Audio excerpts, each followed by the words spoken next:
Hello, and welcome. It is a pleasure to see you. I am Katrina, the Lady Writes, and we are going to start a brand new series on this channel, Writers Through History. And we're going to start with a man who left a mark that we still see today, where he is truly the originator of what we consider romantic heroes in many of the books that we read today. And this has really left us with a lot to look forward to. And his chaotic history has left us with an impression of what we can expect from our Byronic heroes. So let's go back to London in 1788 when Captain John Byron and his wife Catherine welcomed George Gordon Byron into the world. Now, he started off with a chaotic foundation.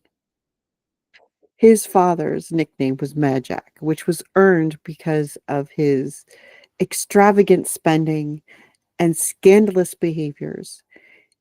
Ultimately, he ran through the family's income, he ran through his wife's dowry, he ran through the fortune that came from his wife and her position and the inheritance that she was provided for.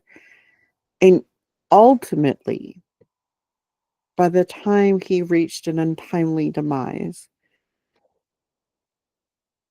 his whole family was left in financial ruin. This left quite a long shadow over young George Byron's life. It was filled with recklessness on his father's side and instability, despite being such a young man when he lost his father. It continued to influence his life and into its own tumultuous path. His mother, Catherine, a Scottish, fiery, loving parent, was quite dedicated to her son, and she often swung between extreme adoration and cruel criticism of George Byron as he was growing up. Left with no real financial support to speak of, especially as compared to what she grew up with and what she knew because of Mad Jack's choices. She struggled hard to provide for Byron, and still through that process, she remained dedicated to ensuring he had a respectable upbringing. They lived in modest conditions in Aberdeen, but while they were there, she relied on her connections and her resourcefulness to get him into the good schools, to help him still be able to receive the proper social exposures for a person of her stature. She enrolled him in prestigious educational establishments, encouraged his love of reading, and despite the financial limitations, she dedicated herself to ensuring he was going to rise above those circumstances. This meant that there was a bit of instability at times, but this ambitious woman put before her son the opportunity to develop a complex and deeply sensitive foundation that led to his lifelong pursuit of both validation and grandeur. And if you know anything about Lord Byron, you know grandeur is just his middle name. And yes, I did say his name was Gordon George, so we could throw in grandeur. One of the things that defined his upbringing was the fact that he had a clubbed foot. It's a physical deformity, which at the time there was no real correction or opportunity to assist with. So it caused him a great deal of pain throughout his life. And this just added to his own drive to prove himself, whether it be physical prowess, so getting out and doing all the same sports that everybody else did, or daring exploits, which you can find some of those very easily. Just open up Gordon George Byron on Wikipedia. you'll find a host of exploits. And of course, he proved himself with his words, his poetry. That's what we know him for today. Well, and his scandals. We know him for his scandals. At 10, Byron went from poverty to comfort on some level because his great uncle passed the title on to George, making him the sixth Baron Byron. And this gift, this inheritance, came with Newstead Abbey, which was a Gothic crumbling estate that seems straight out of a horror novel like we would see today. And it really left an influence on his own personal aesthetic, but also on his writing. And he was the showcase of the original moody, kind of heroic figure that we see in romance today. And it kind of got inspired through his home and the blessings that he received after this inheritance, because from there he went into Cambridge, and it was here that he began to excel and release poetry, epic poems and shorter poems, and made them public, and kind of started getting known for his creative talents. Unfortunately, at the same time he was getting known for his creative talents, he also became known for his love of excess. Extravagant spending, elaborate parties, passionate affairs, one affair partner after another, because the passion flared up and then dwindled. It's just what crafted the man that we know as Lord Byron. His early poetry, as any of us can relate, received mixed reviews. But his first really acclaimed poem, Childe Harold's Pilgrimage, I always have to do that slowly, in 1812, turned him into an overnight sensation. So he's just plodding along releasing poems, and everyone's going, he's okay. And then they read Childe Harold's Pilgrimage, and they were just absolutely enamored with this man. He captured the attention of the public with his brooding romantic persona, the imagination of what he must really be like. And this cultivated George Byron into one of the first true literary celebrities. And you can look at this and see the inspiration behind a Childe Harold's pilgrimage in Byron's own experiences. He accumulated a copious amount of debt in London. And apparently it was common in the day for people who were in debt to just kind of move on to the next stop. And that's what he did, facing some personal turmoil, scandals, huge debts from his excess. He decided to embark on a grand tour of Europe. And he did this in 1809, which took him all over the country, all over the continent. This included Spain and Portugal and Greece and the Ottoman Empire. And he really, in this tour of the continent, fell in love with Greece, particularly. But he really appreciated all the experiences and the emotions he experienced in this effort. And his observations that he developed from his travels were infused with his own melancholy, kind of married together with some of his own disillusionment of the way things were and the way things should have been in his mind.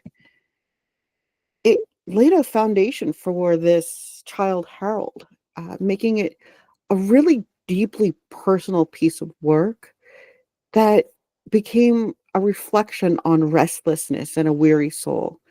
And that just became very easy for people to connect with. And I think today we can find the same in our own. The more we pour of our heart and soul into our creativity, the more it seems to connect with the public. And this This is the first real notable example that we have where we can track how that actually happened and progressed. And of course, George basked in the attention. He, with the benefits that he began to acquire through Childe Harold and his time in on the continent that then influenced his later writing as well. He appreciated the attention, and his personal life became nothing short of chaotic because, of course, now you have all these noble women swooning over this truly deeply emotionally driven man who is also titled and also a person of unique romantic overtures and drama. And this really led to chaos around him. There were countless affairs, indulgent, reckless spending on his affairs, on himself, on trying to keep himself appearing the way he believed he should. And despite the overwhelming success of Childe Harold, he amassed huge debts again. On the personal side and on the scandalous side, one of his most infamous relationships, Lady Caroline Lamb, became obsessed with him.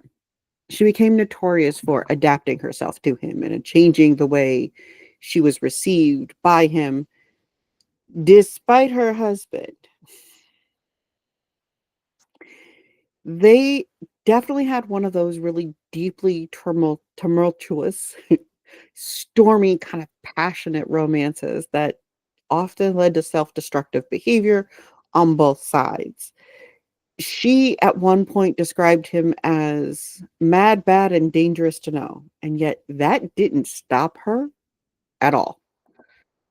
She was just enthralled and subsequently addicted to the man in ways that many of us would consider prison worthy today, to the point where she was even burning effigies to him, which is okay, a choice.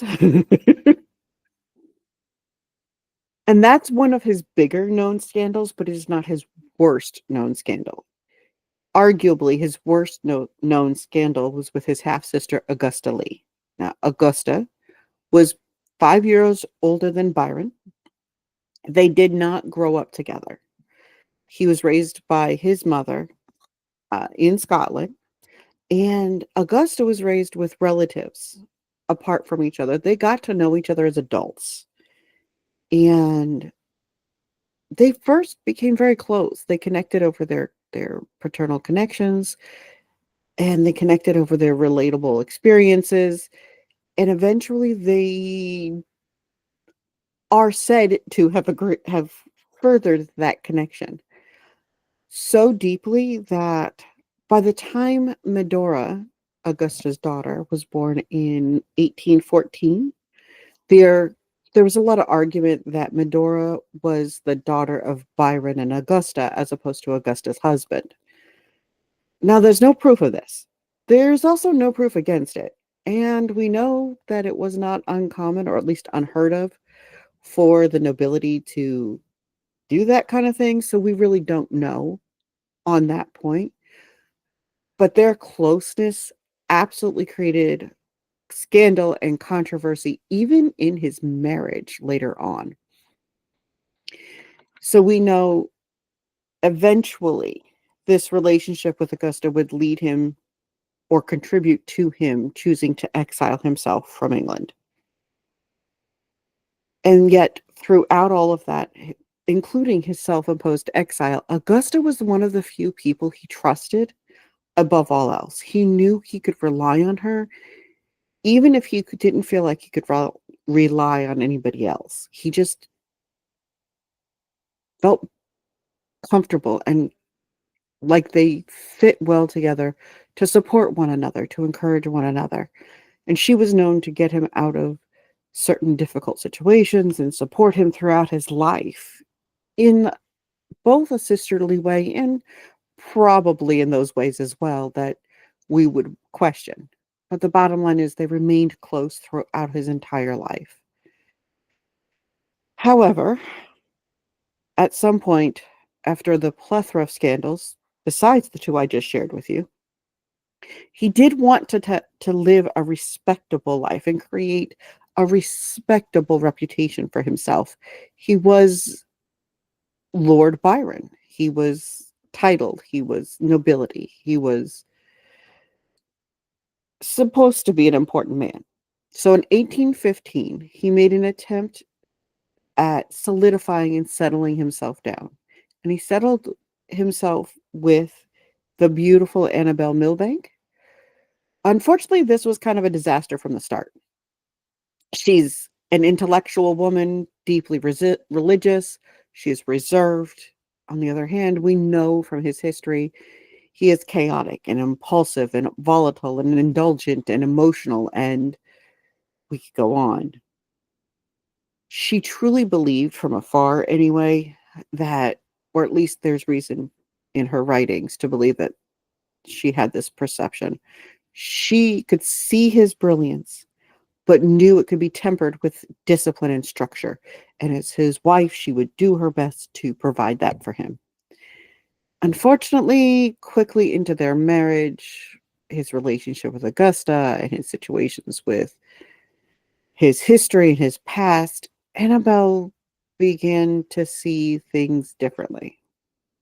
She may have been known for patience and grace and intelligence and kindness, but after trying to mitigate his erratic moods and excessive spending, she realized this wasn't working. And the worse he felt, possibly, arguably trapped, not guaranteed, but under the circumstances with the wayward nature he'd always had, settling down really wasn't going to be his strong suit. And eventually his behavior became increasingly dark. Eventually, about a year into the marriage, Annabelle left Byron, accusing him of cruelty and instability. And in that process, she took their daughter, Ada Lovelace, with her. Now, we'll get around to another episode about Ada in and of her own right, because she left her mark on our ability to do what we do today. But the separation obviously became its own public scandal. He was tried and convicted in the court of public opinion.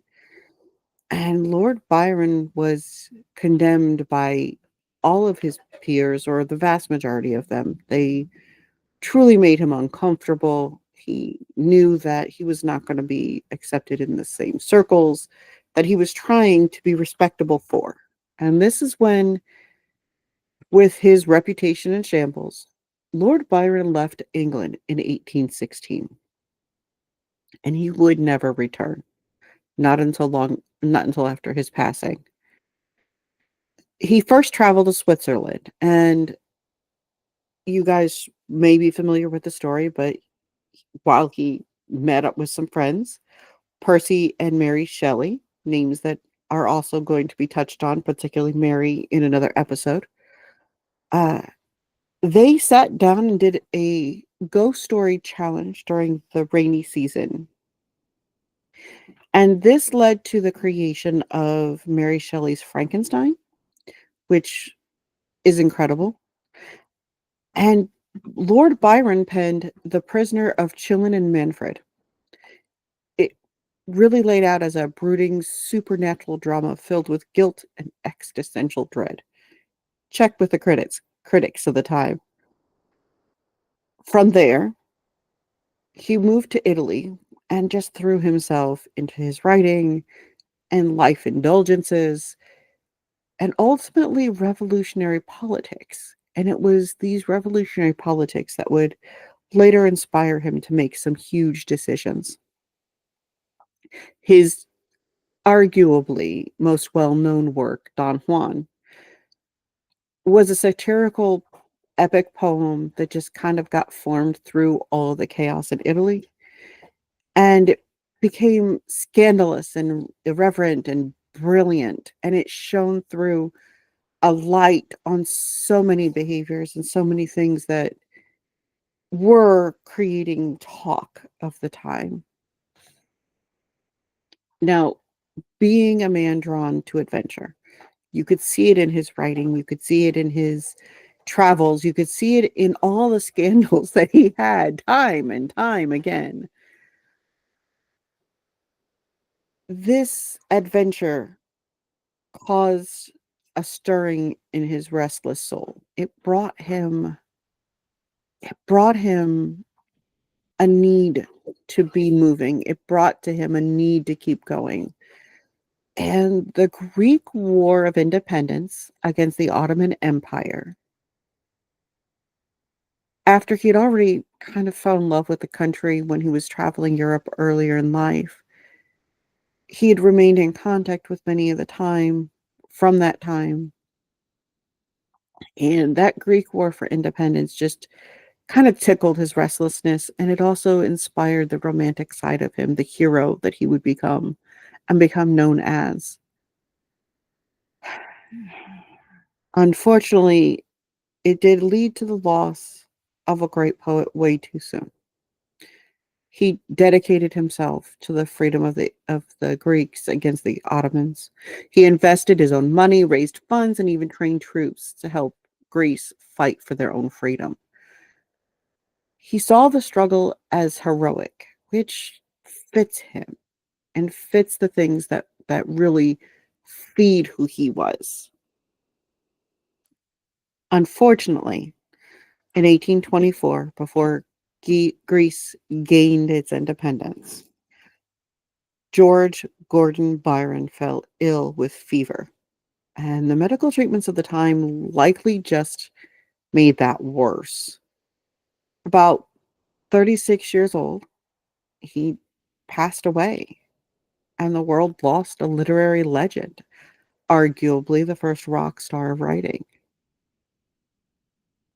In time, his body was returned to England, and he was laid to rest in his ancestral home, which is where he belonged. And despite his exile, and despite all of the scandals and all of the challenges Lord Byron endured through life, in Greece, they mourned him as a hero, and he is continuing to be honored today because he was so dedicated to their freedom that he invested both himself and his wealth in the adventure of freeing this country from their oppressive, as he saw them, overlords. He today, when we look at our romance books and our stories, and we see that moody, emotionally gray kind of character, we know we can thank Lord Byron. We know that we can thank the people who were absolutely enamored by his emotional state and absolutely impressed with his creativity and just swooning over him. For us to still have characters like him today, those brooding, strong male characters that want to do all the things and have their limitations, and yet we swoon over them anyway. This life gave birth to the Byronic hero. This life gave us our moody vampire, because the man lived most of his life partying at night and indulging himself in lavish, excessive things like our vampires do, like our history and our stories do. But he truly left a mark on the literary world with his words and his poetry. And, without him, the romantic era that we know it to be would probably not be that. We would recognize it as very, very different. So if you get a chance, add to your list She Walks in Beauty, Childe Harold, Don Juan, which, by the way, I strongly recommend reading. And I absolutely love Childe Harold. If you guys have not read it, you should pick it up. It's honestly worth reading. And really getting to know this eccentric, chaotic, brilliant, creative man and the mark he left for us as authors today has been one of the most enjoyable endeavors that I have dove into. And I hope you guys have certainly enjoyed this brief summary of his life. I'm looking forward to doing a little bit more on Lord Byron's writing, specifically reading some of it to you. He lived fast, wrote passionately, and died before his time. And unfortunately, now our time is up. Thank you guys so much for hanging out with me today. Thank you for indulging in this wonderful tale about George Gordon Byron, the sixth Baron Byron, that we can look forward to more authors coming up.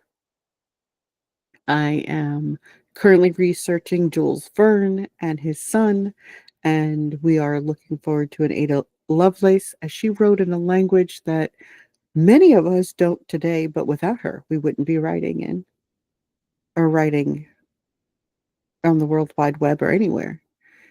And we can look forward to many other wonderful authors. If you have a suggestion for an author for me to look into, please leave it in the comments, do the YouTube thing or the video thing, like, comment, subscribe. I really can't wait to hear what you guys think of this new adventure. I love you guys. I will see you in the next one. Bye.